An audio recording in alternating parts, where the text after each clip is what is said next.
Monday, yeah. Yeah. Plant seed, plant flower, plant a road. You can plant any one of those.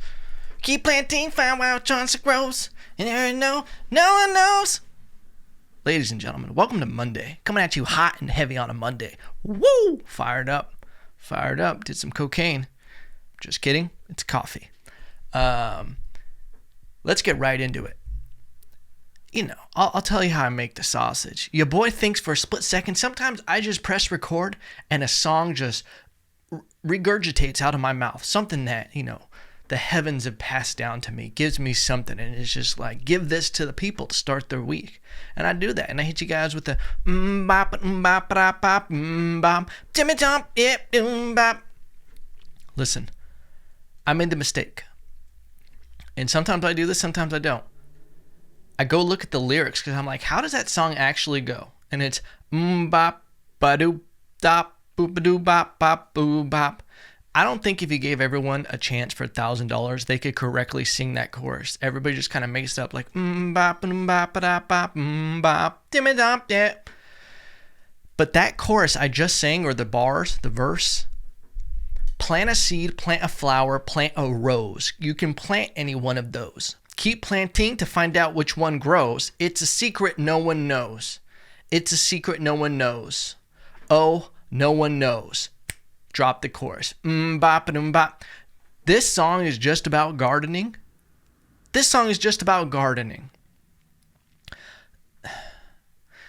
No wonder Hanson was a one-hit wonder. I'm sorry, I said it. Listen, fire chorus, I'll give you that. I'm not ashamed to admit that when that song comes on, I'm just walking down, just bop, bop, bop, bop, bop. Feels good, you know. You feel like popping open a Hawaiian punch and eating some cheesy poofs, you know. It just reminds me of being a kid playing with gack and shit. I don't know if you know what gack is, but what is this song? This shows you how easy it was to write a song. It never even touches on the metaphor. You know, like I think these kids actually wrote this song because they're just like, what are we into? We're into gardening because we're basic little white kids. I'm sorry I said it. Someone needed to.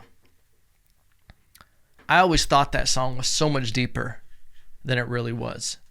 But I mean, a song called Bop, what are you really expecting from it? The only thing I think of now is that one dude, Orlando Brown, when he did that, talks about hooking up with Raven Simone. And he's like, what did we do? We did a little bit of bop, bop. That's all I can think of now when I think of bop. Bop, bop, bop, bop, bop, bop, yeah. It's a catchy tune though. Makes you feel good, right? Makes you feel good. And you know what? We need stuff to feel good. Sometimes we just get too crazy. Sometimes we get too crazy with politics. Sometimes we get too crazy with drama. We get too into it, you know? We get tunnel vision. We get tunnel vision on problems, and that's all we focus on. That's something that I've been pulling myself out of these past few weeks. Is just getting too involved in shit that doesn't involve me. It doesn't help my life. It just hurts it, you know? Doesn't matter, you know, most of this stuff. That's why I always, and I have a thing on social media where, and I've been able to pull it off now for a while. I've been doing it good, where I have a limit set of I'm only allowed on social media for 15 minutes a day. I have timers on my phone, and I don't go over it ever now. Like I never expire the time, and it's made me feel really good because, you know, you can just go look at memes, and that's what the internet, that's what social media is supposed to be for, is show me pictures of your kids, show me, you know, your family, show me the food you're eating. I don't know why everybody went to that trend of making fun of people for posting their food. I love that shit. That makes my willy tingle, seeing pictures of people's food. I love when people send me unsolicited pictures of their food. I love it. When, you know, buddies are barbecuing or anything like that. I just love it. It makes me feel good. I like looking at the plate. I like thinking about the story, what it tastes like. I like seeing the environment. I like seeing the table. I like seeing, you know, the wall, kind of getting the whole ambiance. I enjoy that. I'm a sucker for something ceremonial. you know? But I don't know why we went against that. And for some reason, it turned into just like a toxic echo chamber where people just post one-sided political shit and they get so angry. And it's like they're posting about the world, but in reality, when people start posting a lot of stuff, they're posting about themselves in a lot of ways, you know, when they're just so fed up. Like all these hater quotes that people love to post, and I'm sure I'm guilty of it when I was younger. When you post stuff about haters, you're usually talking about like one person, and it's like some thing in your life that you're dealing with, but you just want to put this very broad statement out there. And I think that's what a lot of people do with political stuff. It's easy. It's easy for you to point at someone and be like, those are the bad people. Yeah, they're the reason why I'm so upset right now. It has nothing to do with the decisions I'm making in my personal life. It's not because I know that I'm wasting my potential and doing all this bullshit. No, it's because of them. And that's why I can't do all this stuff. It's because they're ruining my country, you know? And that goes for both sides of the fence, you know? I think that's a big thing. People are just upset and they want to feel part of a team, and they want to be able to put their problems and a reason for the problems on something else. We all do it, you know, but it's just figuring out ways to slowly do it less. 1% every day. That's why I say put one foot in front of the other and you just show up and you go to work, you know. 2 steps back, 3 steps forward. That's what I always say.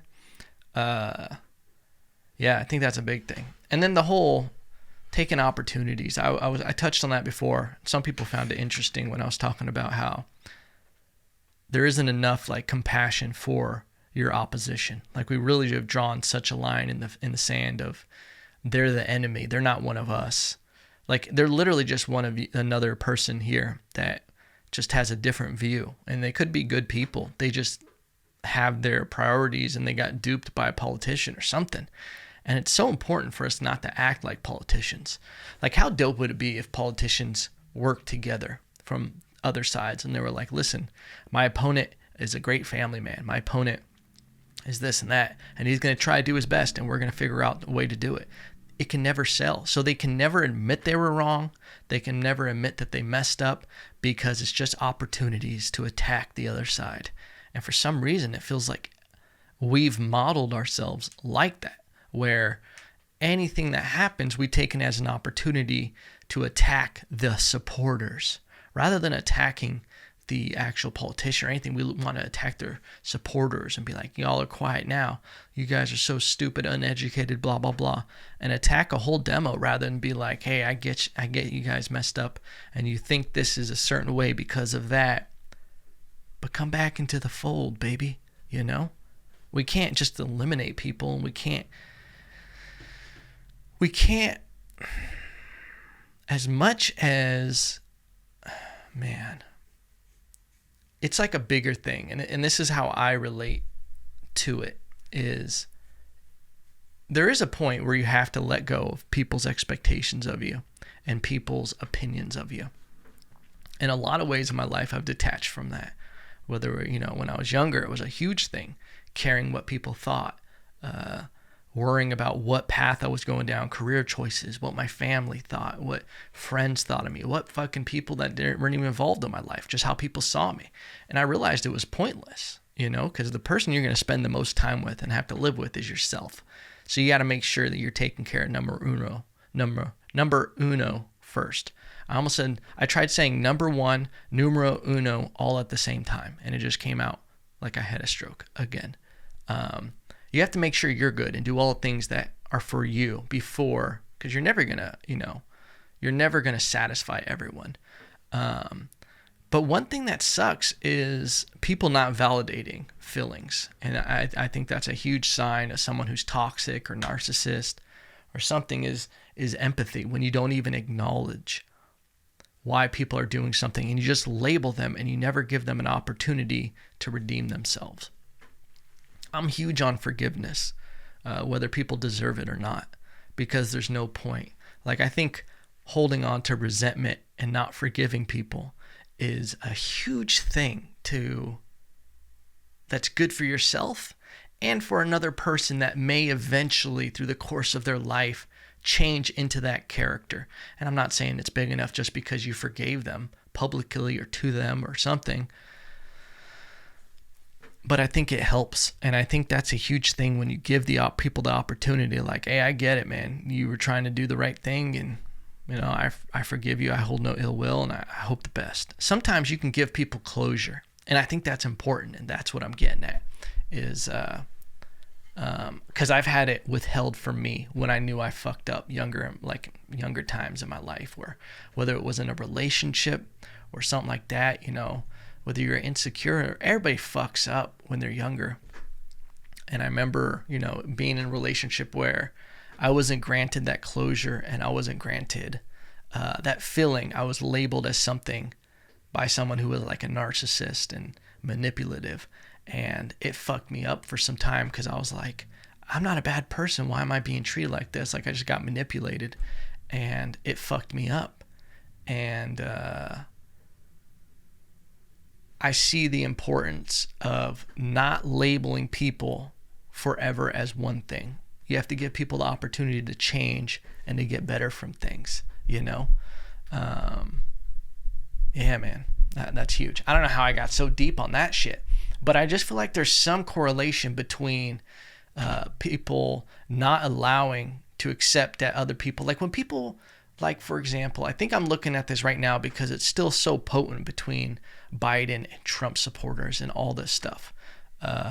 You see, like, they're still labeled as racist, and you support a predator and blah, blah, blah, and all these things that you're just refusing to acknowledge, you know? And you're just like, no, this is who you are, this is who you are. And it's like, you give people no choice but to be irrational and be ignorant when you start labeling them that way. And don't give them the, you know, you see it all the time in, you know, even parent-child relationships and spousal relationships and family relationships, friends, where you never validate that person's effort, and you find a way to belittle it to the point where you just drain them, and they either have no confidence or just completely detached when you're just like, yeah, that was good, but, you know, you could have done this better. But rather than like positive reinforcement of like, hey, I get that you thought you were doing the right thing. We all make mistakes, and it's time for a kumbaya. Not to quote Biden, because he doesn't even know what he's saying. He probably doesn't even remember this because dementia. But there is like a time for healing and a time for understanding. And I think it's so important. Like, I don't think people realize how dangerous it is if the country keeps being so divided and so volatile. Shit's gonna run out. Like, I don't think people acknowledge, like, the same thing that people don't acknowledge that hospitals are overrun or anything going on and there's real people dying from coronavirus. I know people, like, some of the ignorance is ridiculous because it's not affecting their bubble. And it's the same thing, like, people aren't looking at the macroeconomics of a country and realizing that normally it's a very delicate balancing act, something like America, with how much of a social experiment we are, the kind of liberty we have, the whole idea of what America is has been a balancing act since the beginning. And it's been so unbalanced for so long with the pandemic of, man, there's so many countries aiming for us. And will we recover the same way? Like, for some reason, I think people just don't think that we can slip into a Great Depression, a real one, where we can't be invaded because, hey, we're America, blah, blah, blah. These things don't really happen. And I don't think people realize, like, we're too busy fighting amongst ourselves to realize, like, things like Russia and China is real, you know? I sound like such a conspiracy theorist, but it is what it is, baby. It is what it is, baby. Let's get out of that talk. We were getting too real. Too real for a Monday morning. People don't need this. People try to get distracted. They trying to get away from this shit. I'm just trying to put you on game, baby.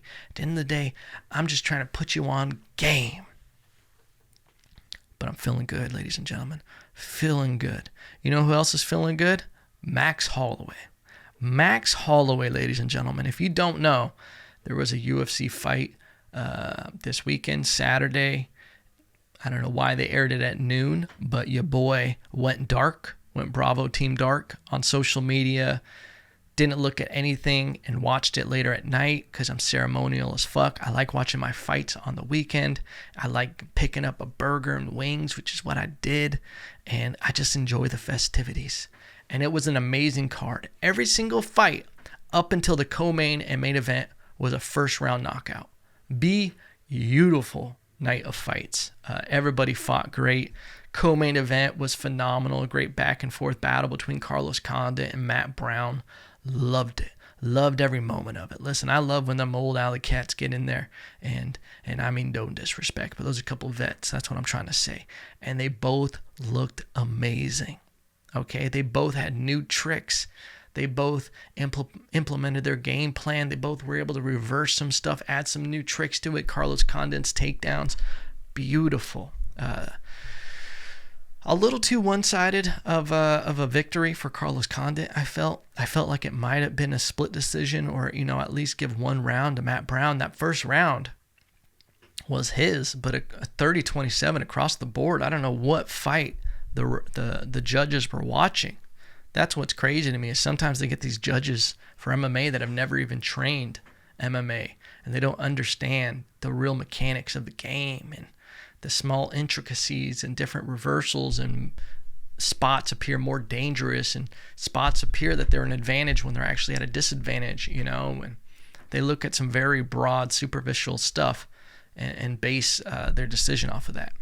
So I thought that decision was kind of, while I did agree Carlos Condit won it, it was a little too lopsided for Carlos Condit, I felt. But the main event, we had Max Holloway, the former 145 champion, 3-time defending champion, I believe.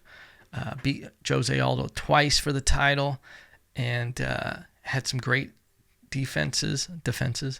And he was fighting. He lost his title in a close decision, and then also he lost his rematch. Very close decision that people thought Max Holloway won, myself included. I think he did more damage, and it comes down to that judging, where they start judging off of point fighting to Alexander Volkanovski.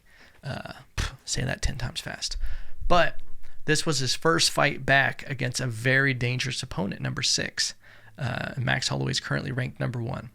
And when you start getting into that top 10, especially that close to that top 5 category of MMA, you can almost interchange them. And at that point, they're so good that it sometimes comes down to styles make fights. And like that number 6 ranked opponent like Calvin Kattar, he can really be the number 1 guy. He just hasn't lined up his stars in alignment to get that fight, and the number 6 guy can be the most dangerous person in that top 10.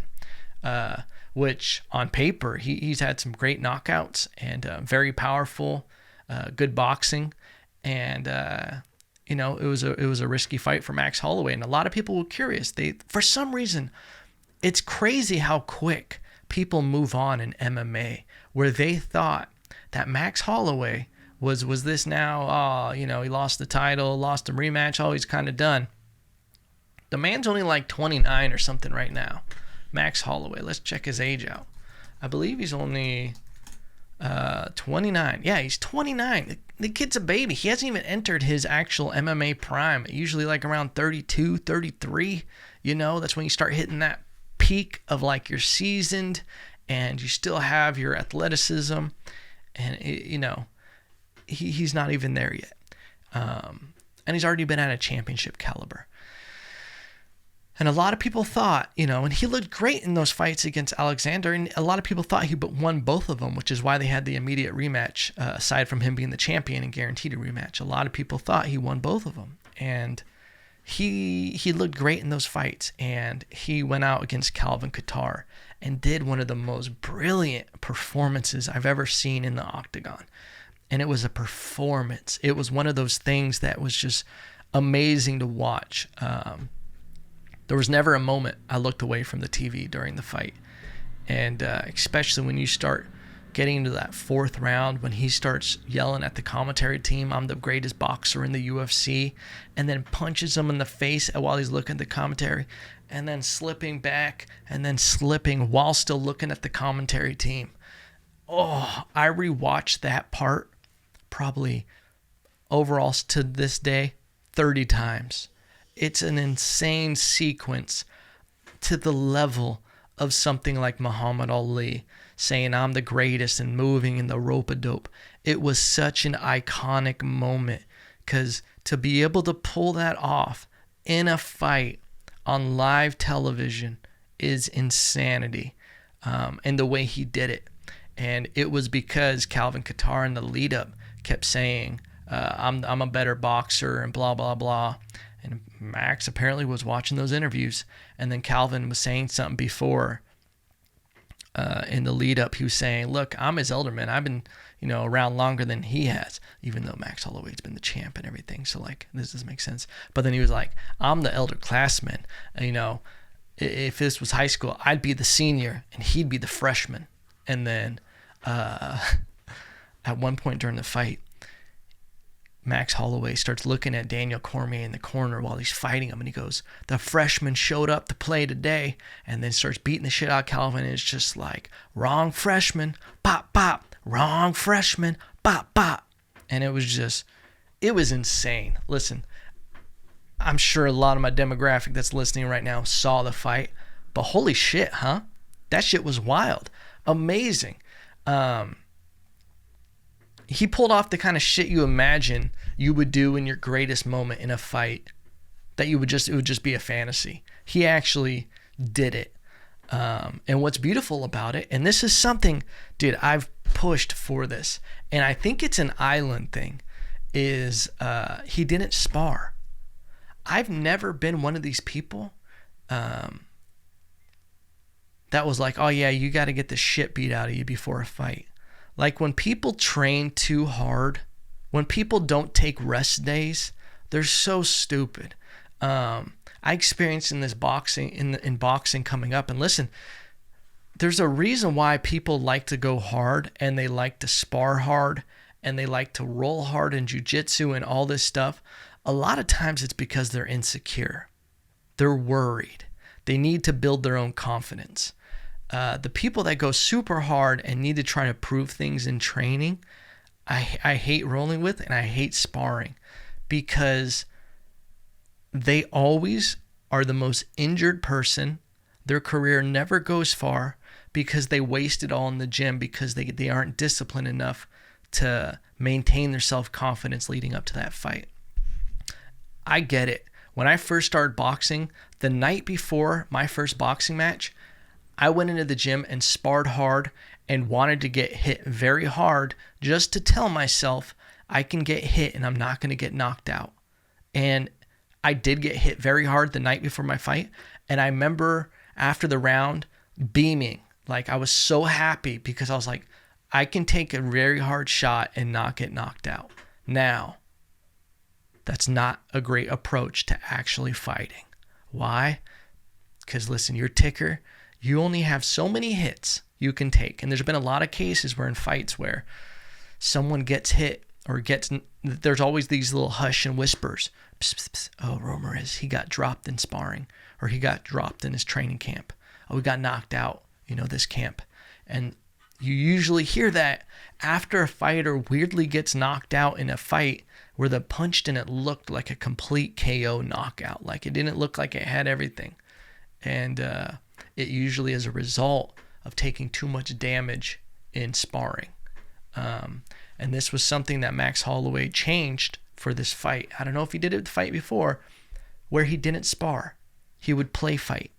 And this was something that I learned in Puerto Rico when I started boxing in California, in the States, and would spar hard. I came up in this gym called Old School Boxing, shout out.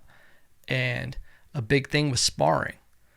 And it was, it was great from a life perspective, because I remember my trainer used to do this crazy shit where he would have me and this other boxer who were like the smallest boxers there. I think at the time I was like 16, 17, and I was like, 145, 150. And he would call people in on the streets and listen, your boy lived in not the greatest neighborhood. And he'd call these thug-looking dudes in, and he'd be like, hey, I got a 145, he's going to whoop your ass. That was his marketing tactic. Scared the shit out of me.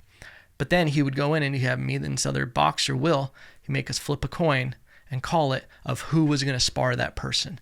And when I say spar, that person was going to try to murder us. And we would have to spar these dudes who were just trying to knock us the fuck out.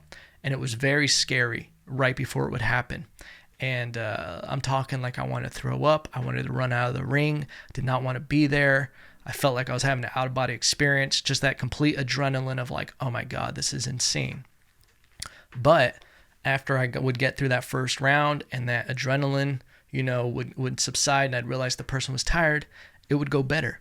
And I remember one time I got busted up with a bloody nose and everything, but I technically won the sparring because the dude was so exhausted, and he was just trying to fight me, and I was boxing, that I was nursing a bloody nose in the bathroom, holding it with the tissue, and my trainer comes in, he goes, yeah, but you're not fucking scared of anything anymore, are you? And I was like, holy shit, he just Miyagi'd me in a very violent way. But it worked where I wasn't really worried about it. So I think there is a point where you should spar and you need to get that timing and understanding of it and everything. But I think if you're a competitive fighter with longevity, you don't want to be doing it as much. And the point I'm making is I came up in a gym like that. And then once I got to Puerto Rico, we did what was like a lot of playing, where we wouldn't spar. We would spar like once a week or something like that. But we would play fight every single day. Everybody would be in the ring. We would rope it off. And we would just move around touching, just working on certain combinations, going back and forth. We would be going at maybe 40, maybe 50% speed, 25% power. Just touching and moving around and keeping everything so loose. And my boxing game went up so much because I was able to get the muscle memory and get in the groove of things without suffering the consequences of sparring so hard. If you wanted to say that sparring is 95% effective for gaining muscle memory and speed and, experience, play fighting, probably 70%. But there's zero deterioration. There's no damage. So in the long run, you're going to get so much more out of play fighting. And I'm calling it play fighting. It's really just moving around and everything. You're going to get so much more out of that and have longevity without, taking all the brain damage. And that's something you saw from Max. Getting back on topic now. He didn't spar for this fight, and it looked phenomenal. And I say play fighting because it seems like that's what Max was doing. He had so much volume, and he looked like he was enjoying it so much because he had been so used to moving around. This was now, I think there's a connection you make when you come up that way and when you are play fighting, of being relaxed in those moments. I think so much of what we do as humans is based on habits and anchoring emotions to habits and different things. Think about it like if you're someone who has a panic attack on a Ferris wheel, you're going to start attributing these nervous feelings walking into a carnival. Whenever you see a fucking Ferris wheel on TV, you're going to get nervous. Same thing with sparring. I remember first started boxing, anytime I would smell Vaseline, I'd start getting nervous. I start getting amped up because, every time I'd put Vaseline on, let's have gay sex. Hey, bars. I would be sparring. And I attribute it with all these nervous feelings of being in the ring and knowing that I was going to get punched very hard and it was going to be very stressful and violent. But when you change what that feeling represents, you automatically relax. It's the same thing, dude. When I crinkle a bag of treat, Maslow's law, or whatever it is.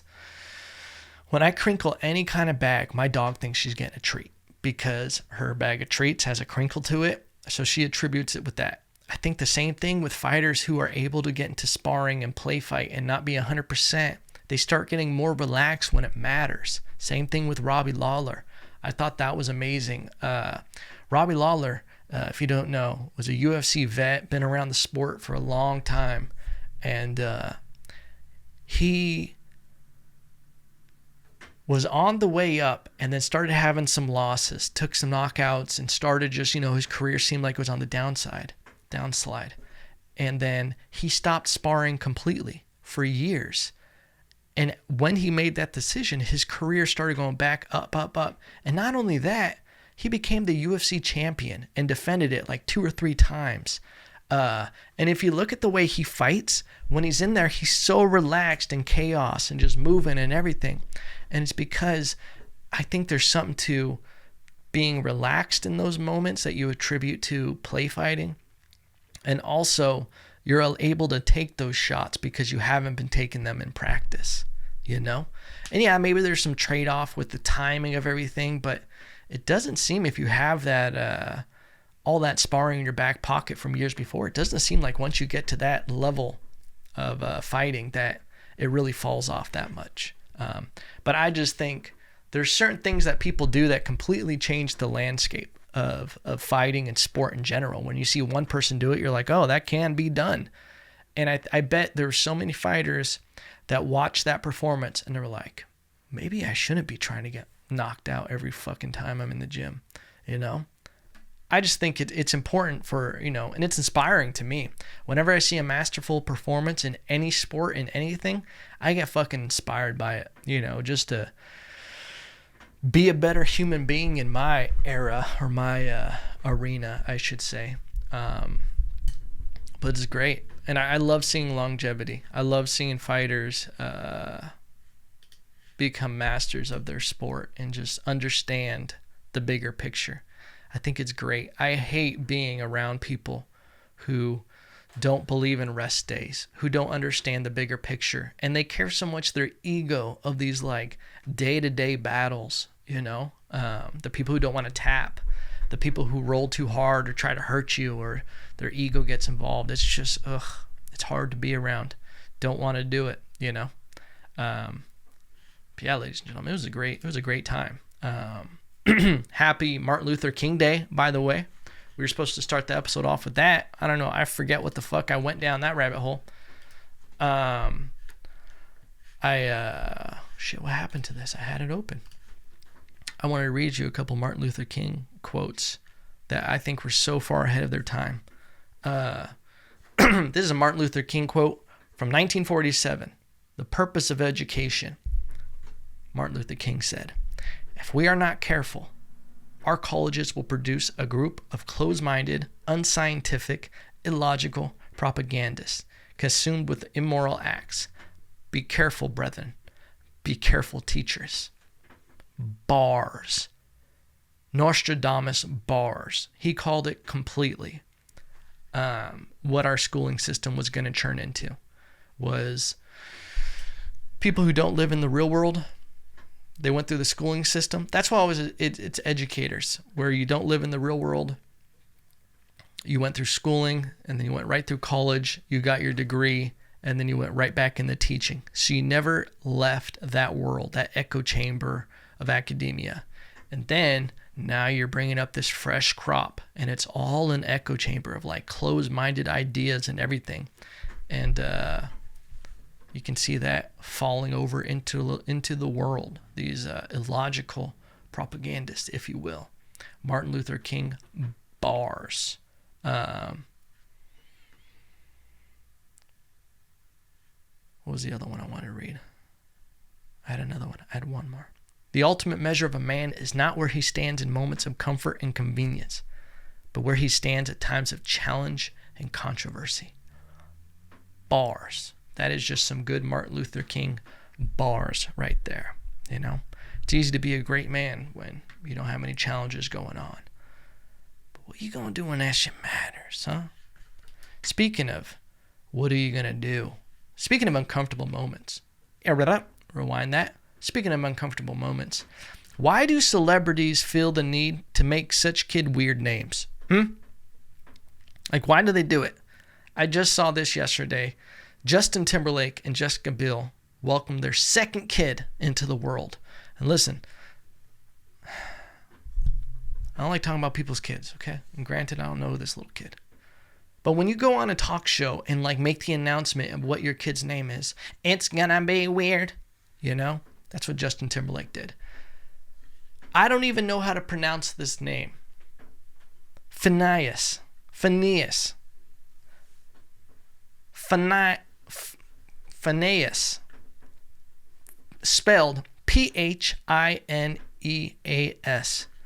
Listen, I almost said dear white people. Stop doing this shit. Why do people feel so inclined to go so far with their weird names?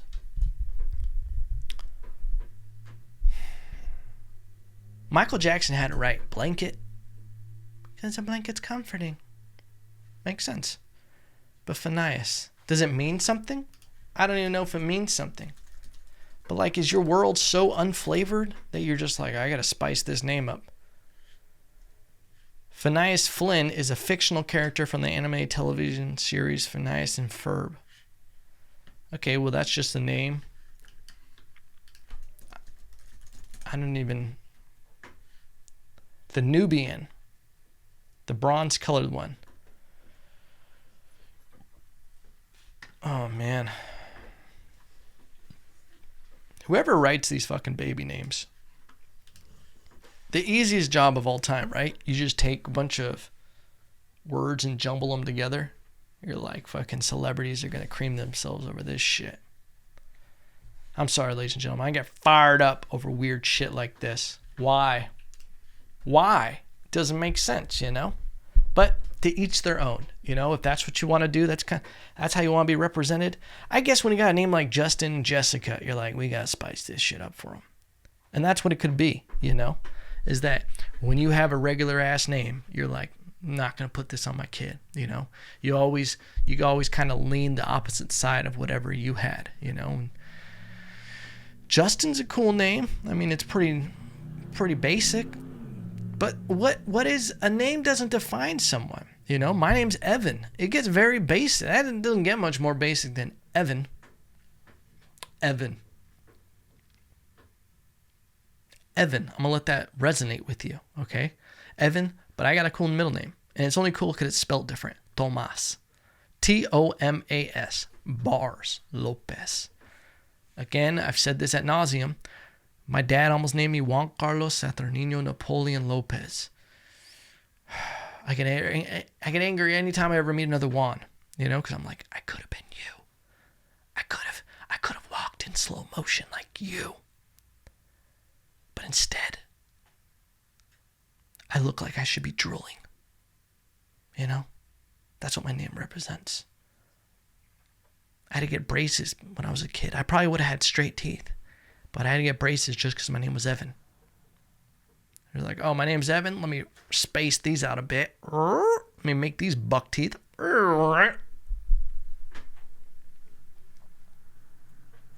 Fucked up, ladies and gentlemen. But ladies and gentlemen, I love you guys. Again, I say it all the time. Probably not enough. But I appreciate every single person that listens to this podcast. I say it all the time.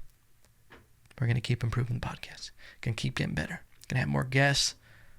It's just right now is a weird time. And obviously I can't have people in studio.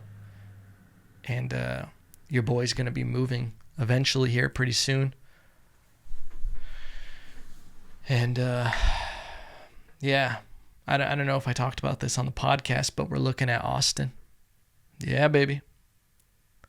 I just figured the next comedy boom. Why not put my toes in the mix, you know? Why not dip my toe in those waters, see what's going on out there, you know?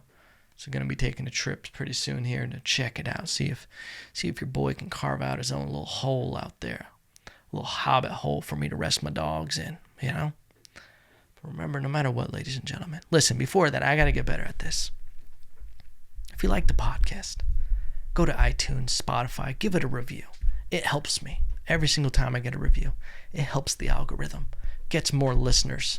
We get more listeners. Your boy can get sponsors. We get more sponsors. We can start improving the podcast. Get some reputable people on here. Okay? We can grow it. If you're watching on YouTube, take a moment to like, comment, subscribe. You know? I'm tired of only getting weird Asian hooker spam comments on my pictures. I so lonely. That's the kind of comments I get on YouTube on a regular basis. I so horny, you'll help me? Not going to get any sponsorships with that accent, but that's the kind of comments I get. Okay? Okay, Caveman Coffee? If you want to be represented correctly, come to me. And it is actually something that I have held off on. I wanted to make sure that for the first year And until I felt like I was giving you, I wanted to get my beak wet first before I brought sponsors onto the podcast. I didn't want to sell out immediately. But eventually, your boy's going to have to sell out. We're in a pandemic. Got to keep the lights on. Got to keep the lights on. But worry about that later. And ladies and gentlemen, remember, no matter what, I still love you.